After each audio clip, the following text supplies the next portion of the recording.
Hello to all my people, and if you're watching live, checking us out on YouTube, or listening on your favorite podcast provider, you are most definitely my people. Welcome to another episode of Botch Spots and Share Shots. I'm your host, a chef by trade and a mark by choice. I am the Will Gray, and joining me today, he is the messiah of old school. He is the grizzled enhancement talent.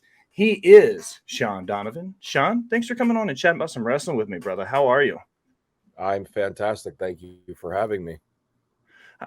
I love having this conversation because although all of my interviews kind of follow the same skeleton outline, it's such a cool way to get to know the person because we kind of start at the beginning, and that beginning is always the origin story.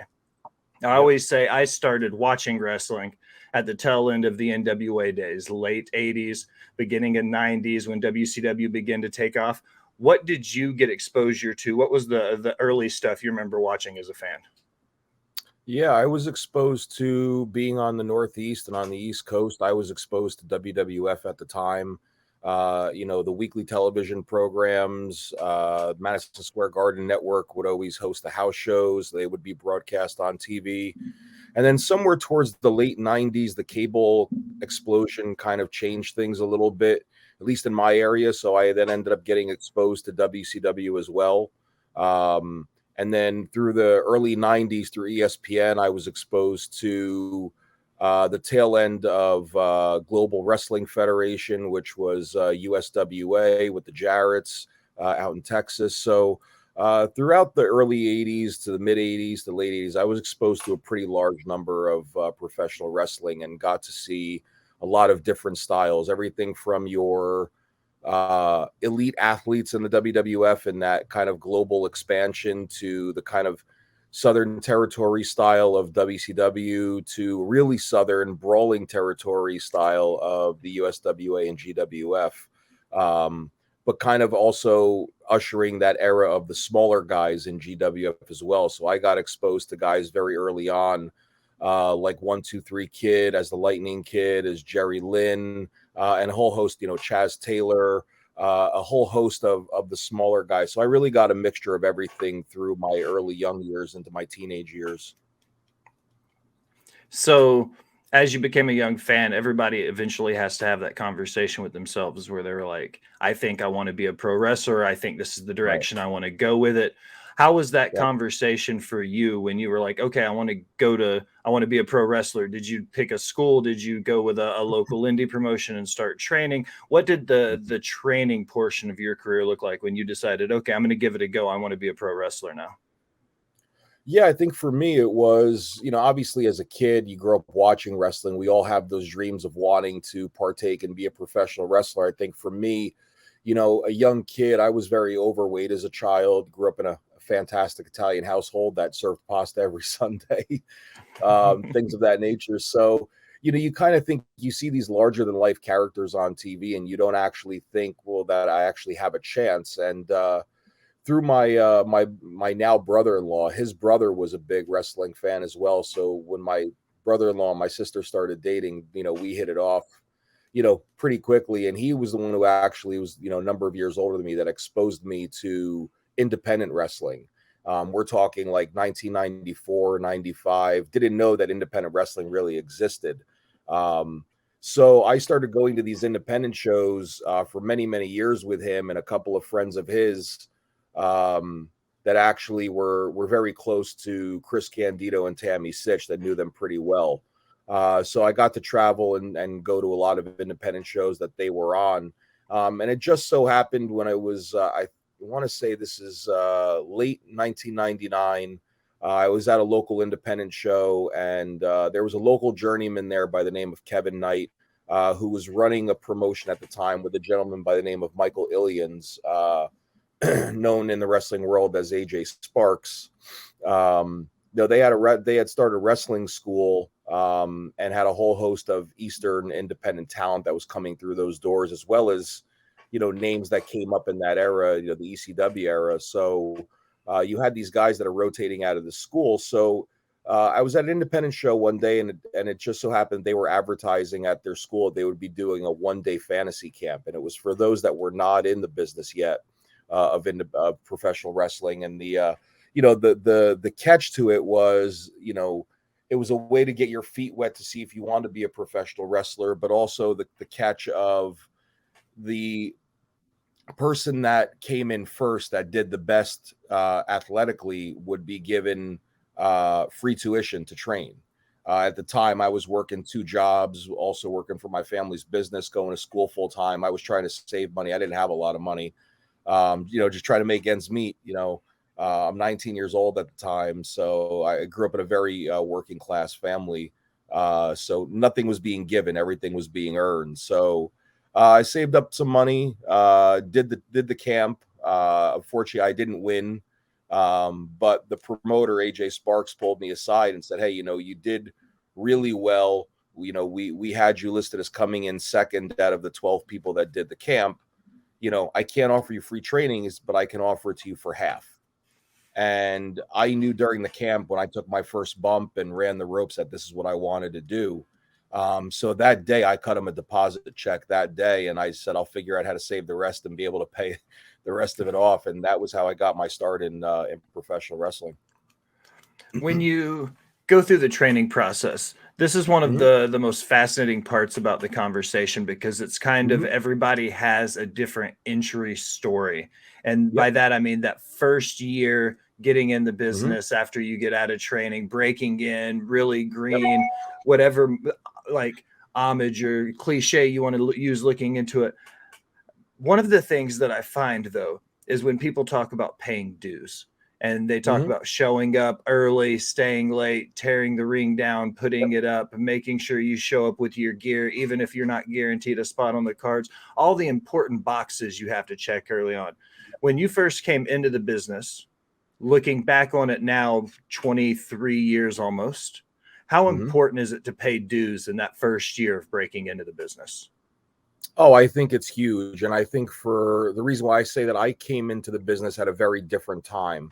I came in towards the end of the guys that learned from the real territory system. So, the guys that I was taught from, the school that I joined, they weren't looking at the time for quote unquote the weekend warrior part-timers. They wanted guys in their school that wanted to make it to WWE at the time, because when I started in 2000, that was the tail end of WCW and ECW being, bought out and dried up. So the only place to go was WWE or WWF at the time.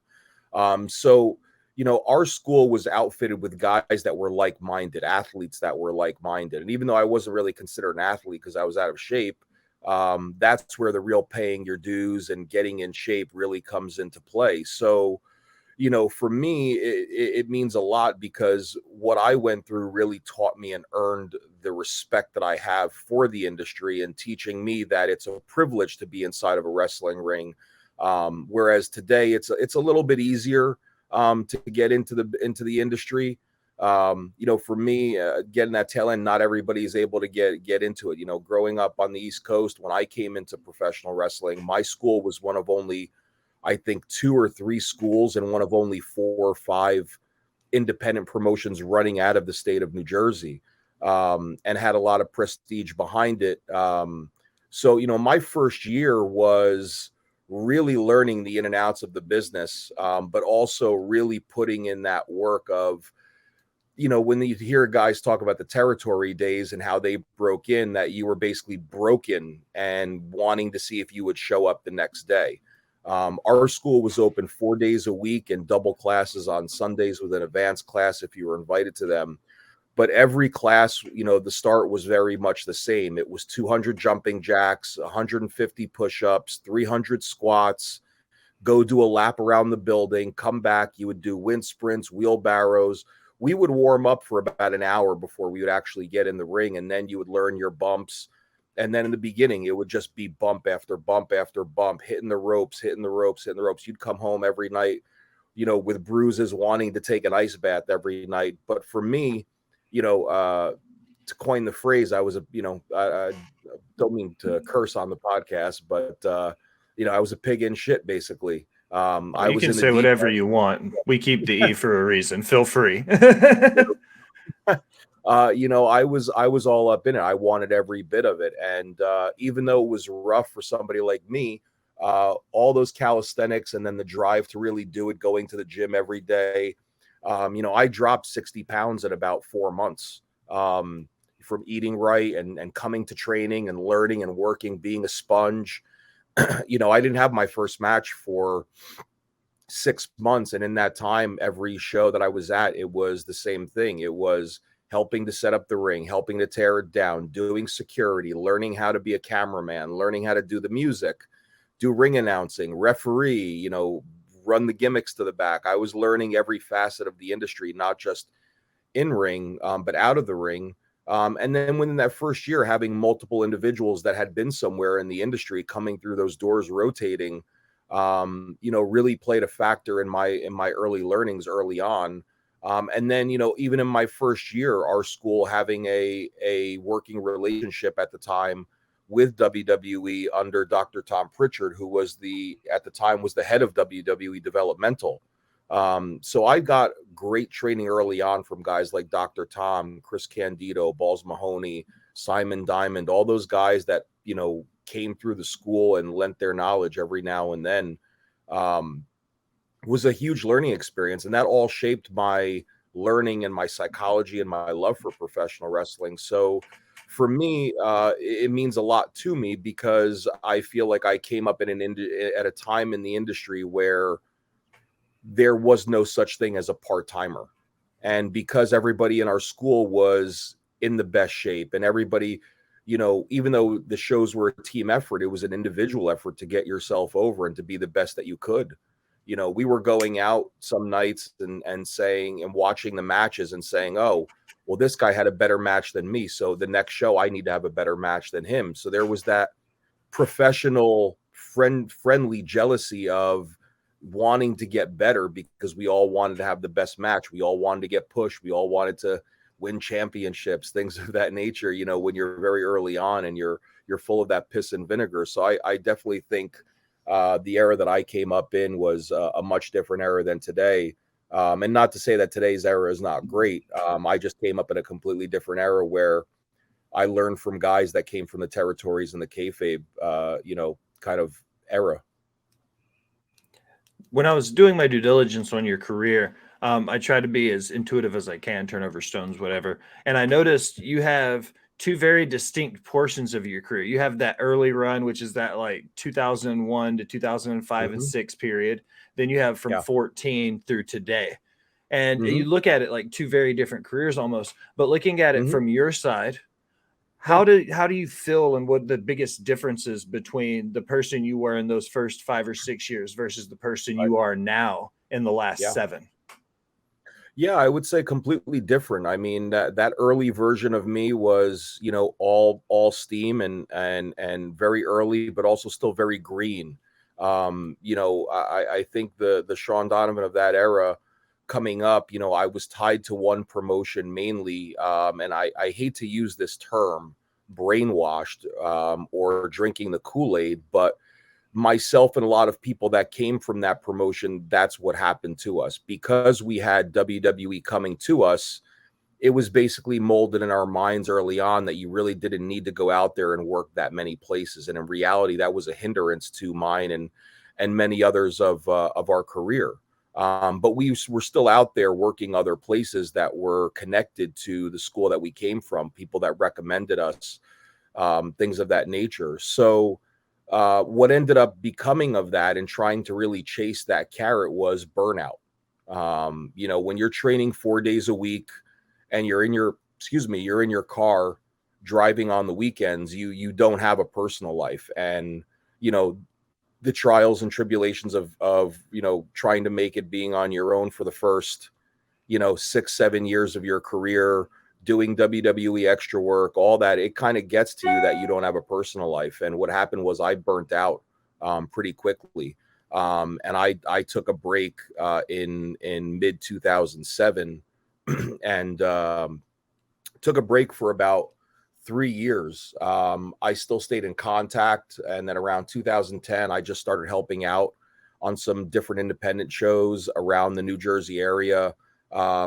Wasn't in the greatest physical shape because I just let the business, kind of get me bitter and, trying to chase that carrot. And you know, things happen. I started talking to some different people, and then over the next couple of years got myself really back in shape. And then late 2012, early 2013 is where I really started coming back to wrestling, getting back out there again, working shows again. But the second portion of my career was a person that was a lot more mature, a lot more in tune to who I was as an individual, and what my goals were and where I wanted to get to, and how do I need to get there on my own without that place behind me kind of holding me back, so to speak.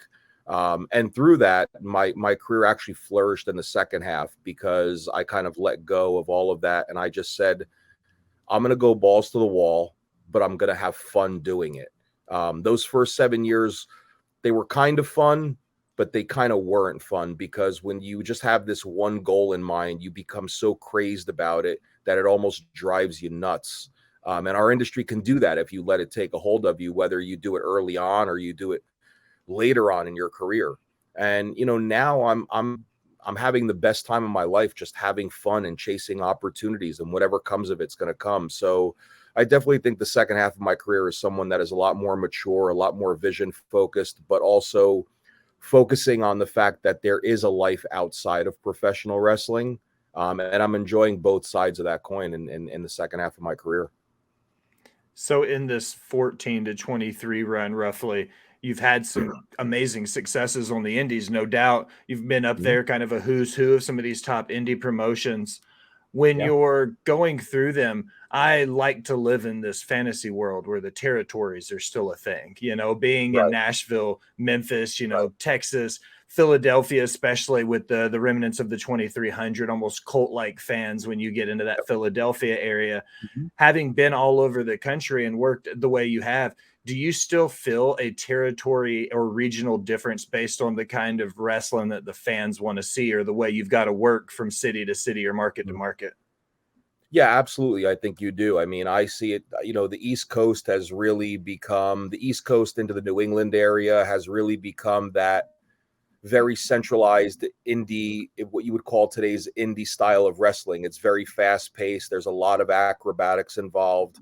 But I've wrestled in places like Virginia, and I've wrestled in places like North Carolina and South Carolina. And those are places where you can kind of go back to that territorial NWA days, and you can work a headlock and the fans are just absolutely going nuts. So I definitely think there's definitely a divide in styles. And I think what makes anybody a well-rounded performer is knowing your audience. And that means, hey, if you're match number 5 in North Carolina, you should be sitting by that curtain and watching matches 1 through 4 to see what the crowd is reacting to, who they're reacting to, why are they reacting to that character.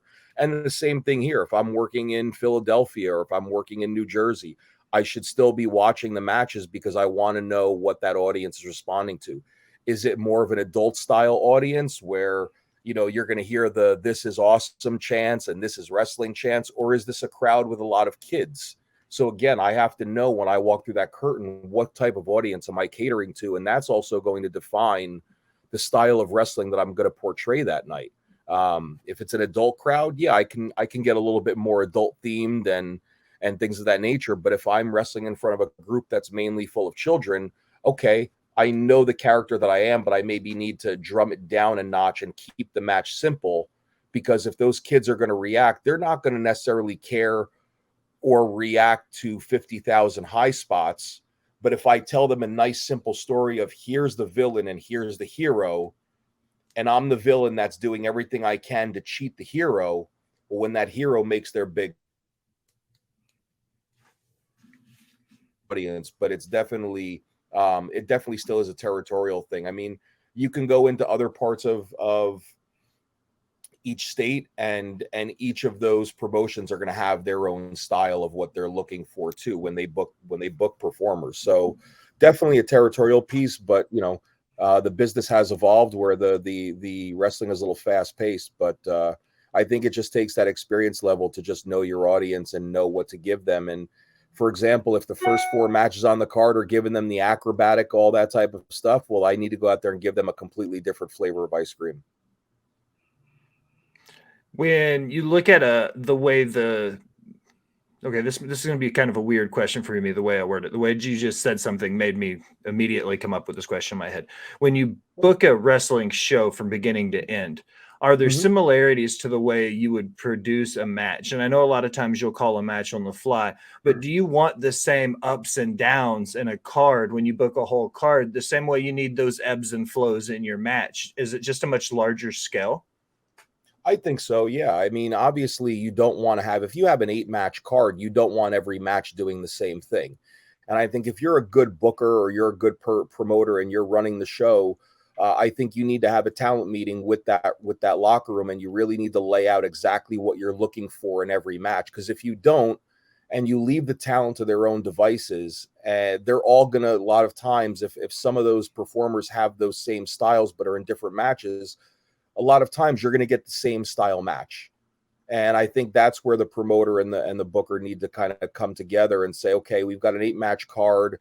Hey, this is what I want out of the first match. This is what I want out of match 2. Hey, match 3, maybe we do a roll up finish, or maybe match 4, we do a DQ finish or a double count out. And you feed the performers in those matches what you're looking for in that structure. To me, that's no different than a national television program. It's the same thing when WWE or AEW books their shows.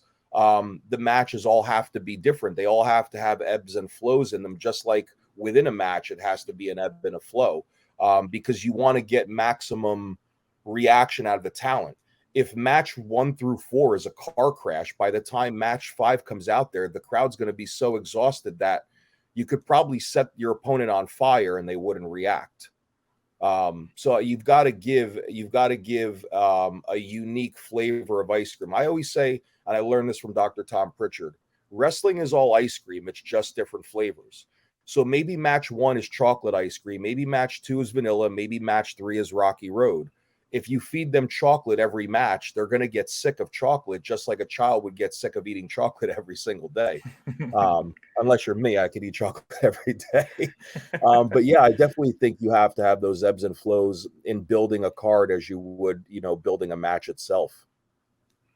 So as we move through, we'll kind of look at where your career is at today and kind of what you've been up to Mhm. recently. Yeah. And one of those things, this conversation has led me, I'm going to throw a little ebbs. We're going to make changes in the order of my notes here. Is you've settled into a That's cool. role as a trainer as well, kind of helping bring up the next Mhm. generation in pro wrestling. Yep. Um, from that perspective as a trainer now and talking Mhm. about it, having come up in the old school ways with some of the layover from the territories, when you Right. talk to people who watch the NFL football, for instance, they talk about how if you watch somebody like Peyton Manning play, and then you go back to the 60s and you watch somebody like Joe Namath, they use the analogy of it's hard to compare because it's such a different sport. Right. Okay. Somebody who's been in the industry and the business as long as you have, and you've seen so much career. Do you think wrestling is getting to a point now where it's hard to compare the product in 2023 to the product from the 60s, 70s, and 80s because it's evolved so much? Is wrestling getting to that point the same way football did or baseball did or basketball did? 100% it is, because if you look back to the 60s, right? We'll go back to the 60s and 70s. You look at the Dory Funk Juniors, the Jerry Briscoes, the Harley Races, even to a degree, Ric Flair between the 70s and 80s. Their style of wrestling was very slow. It was very mat based. It was very hold based. And it was really telling a story working holds. Then you got into the late 80s where it became a little bit faster paced. Then you get into the 90s where you've got Bret Hart, 1, 2, 3 Kid, Owen Hart, all those guys ushering in a new, faster paced style that are smaller performers. The industry has changed so much over the last 40 years that, when I teach the students at our Creative Pro Wrestle Pro school, um, I give them a mixture of everything. We teach everything. We teach the foundation and the fundamentals and the basics. And then we teach them, once they graduate past those basics, then we start getting into match building. And then we start getting into being very creative and kind of creating your own flavor and your own style. Um, for me, my flavor and my style is a mixture of that 70s, 80s, 90s, and obviously having to evolve, I have to throw in a little bit of what today's style does. And I put that all in a blender, and when it's done, that's who Shawn Donavan is. I teach all of our guys to go back and watch old stuff, watch new stuff, try it in the ring, and then put all that in a blender and become who you think that you're supposed to be, with your own character and your own personality. So yeah, I mean, the business has continued to evolve. I mean, you see it now. I mean, there are some absolutely incredible performers out there doing incredible acrobatic things. Is it my flavor necessarily? No, but I also have to know how to wrestle that flavor too. And again, mixing my flavor with their flavor, that's what the audience gets, and that's what they're going to win in the end, because they're going to be the winners, because they're going to get a great match, mixing both styles together. I had this conversation with Al Snow, Mhm. legend in the ring, great business mind. He had a very similar answer. He said, no matter how many flips or how many flashy things you can do, the once upon a time for every wrestling match is always the collar and elbow, right? Like Right. you still have to start at the basics of it. Yes. Do you feel that way too? Like no matter what you do in the match, you still have to start at that point. Do you still feel like that's your once upon a time, so to speak? Yeah, absolutely. Because fundamentals and basics and foundation will never go out of style. Um, you can do. I'll put it this way: you can do the craziest dive that you want, a triple Lindy, a 450, fantastic. You can take 20 wrestlers that can do that. Out of those 20 wrestlers, how many of them can snatch a headlock and work a basic fundamental match where every movement and being in the moment means something? I don't know. It could be all 20, it could be 10, it could be 5. Um, but the basics to me in a wrestling match and foundation will never go out of style.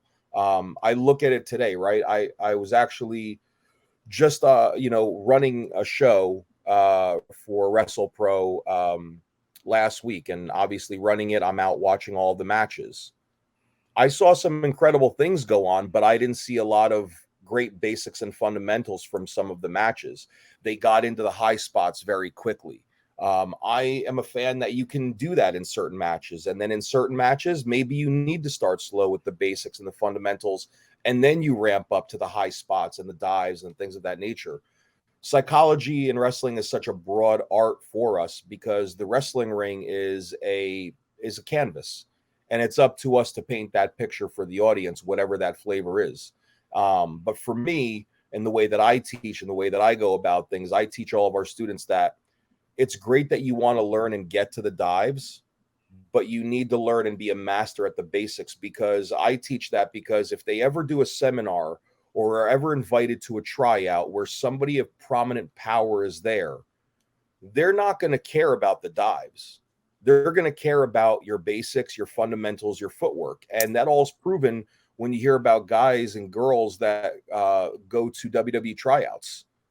It's all about the basics. It's locking up, it's footwork, it's rolls, it's bumps, it's how you hit the ropes. All that foundation to me is what's important to teach students before they learn how to do the fancy moves. Looking at it from the perspective, you've had the long career you've had the successes you've had settling into that role as a trainer, though. It's a Mhm. pretty, it's maybe a simple question. It may be a hard question to answer. What's your favorite part? What's your favorite part of training the next generation now? Now that you've started to be able Mhm. to help people hone in and find who they are in the ring and establish their character and their styles and everything that you do. What's your single favorite part of being a trainer, having been such a successful wrestler as long as you were? Wow, it's hard to pinpoint if there's just one simple thing. I mean, I really enjoy. I think the biggest part for me is being able to teach the next generation and teach the students. And then when I see the light bulb go off in them and they start to get it, and their matches start getting better, not just in training, but their matches on shows get better.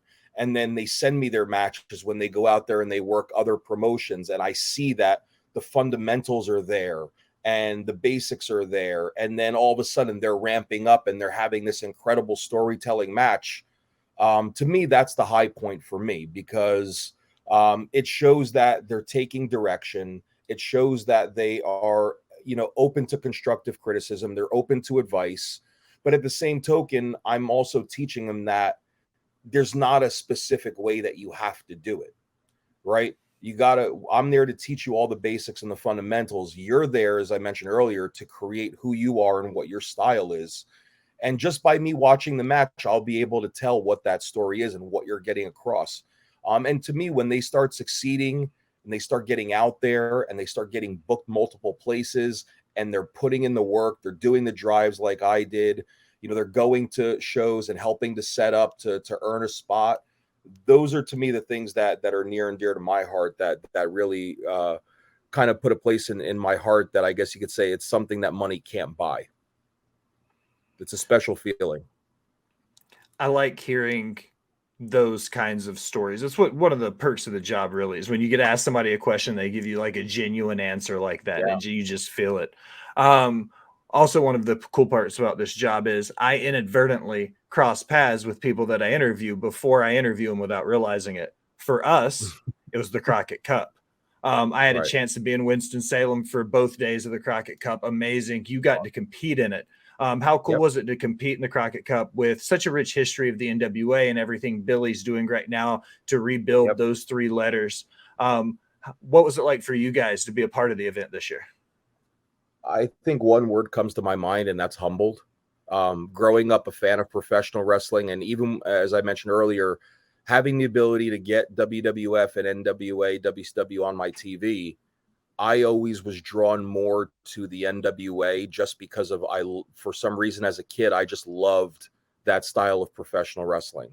And then getting to be in the industry, and then really when I started to learn psychology and understand it and go back and watch tapes, I was so fond of the NWA and that wrestling style. So to not only be able to perform for those three letters and to be involved, in the Crockett Cup, to me is humbling.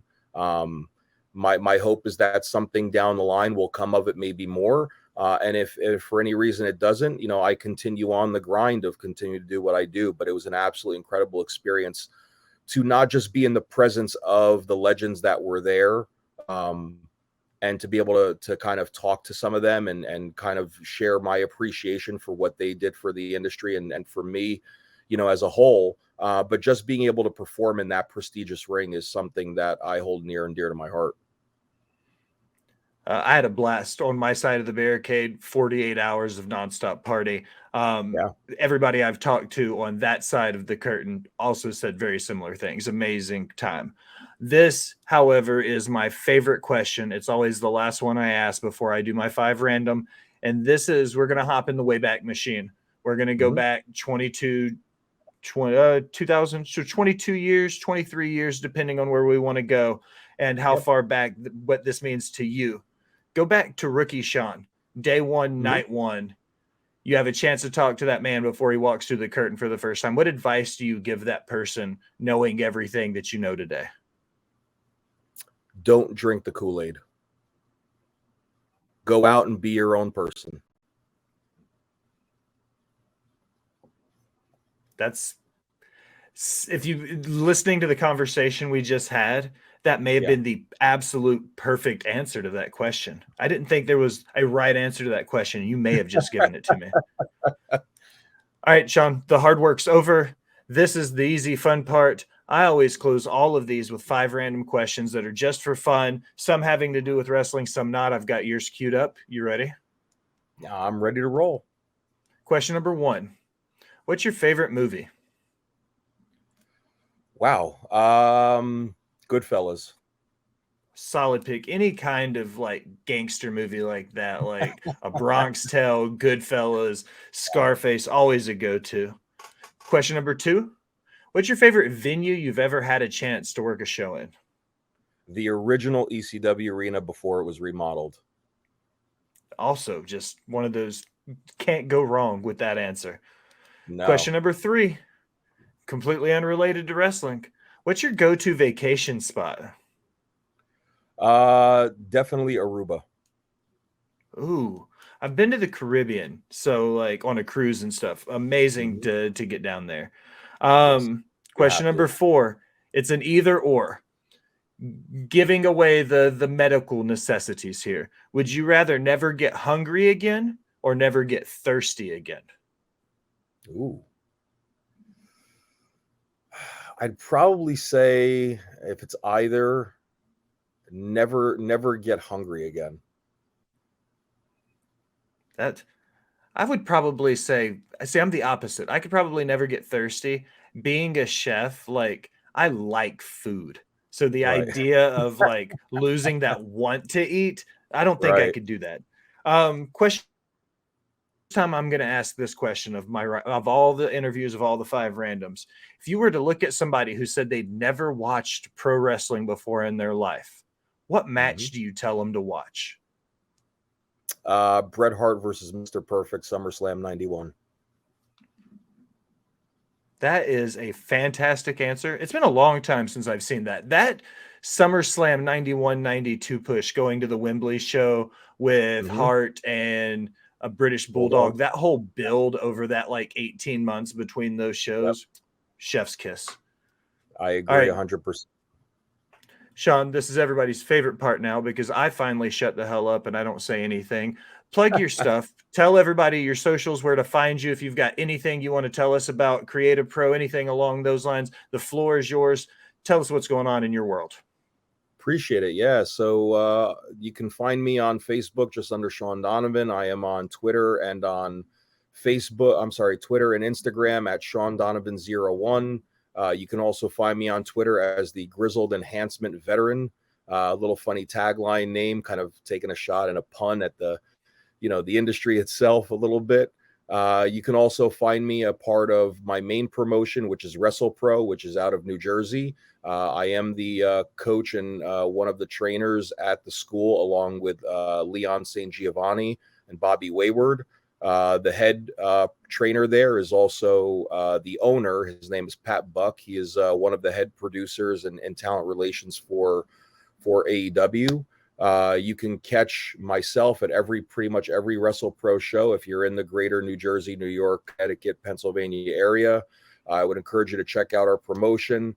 Visit us online at WrestleProOnline.com and all of the WrestlePro socials.